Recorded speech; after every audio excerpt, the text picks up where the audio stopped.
The CEO of platinum mining company Lonmin Ben Magara has reflected on the Marikana Massacre which happened at the mine almost 5 years ago. He was joined by AMCU President Joseph Mathunjwa. The event was hosted by AMCU together with a Johannesburg business publication as AMCU prepares to mark the 5th anniversary of the massacre next week. Joseph Mathunjwa and Ben Magara seated side by side to talk about Marikana.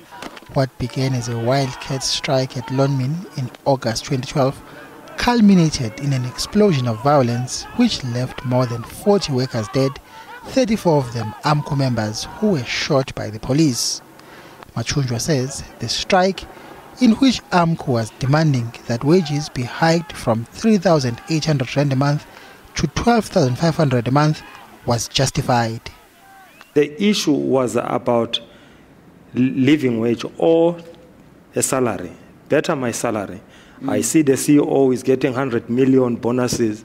I'm getting 3,800 a month. I'm living in the squalor. How can I change this?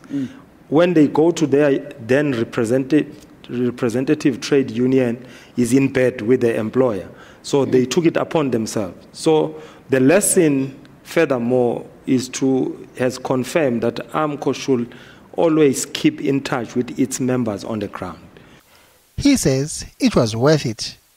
As the CEO of Lonmin can attest to that there is no worker who enter his premises, his employment, earning less than 10,000 as a basic salary for underground. I'm talking about the general worker. So therefore, any worker who might be potential to be employed at Lonmin, Anglo, Impala, will never be earning a basic salary less than 10,000 rand. So that means we managed to dismantle this apartheid structural system of economy of paying the mine workers. So that was an achievement. Ben Magara was not at Lonmin at the time, but he feels strongly about it nonetheless. I was in the platinum industry by then. I just was not at Lonmin. So the circumstances were clear. Employees were asking for a salary that employers were saying they were unable to pay.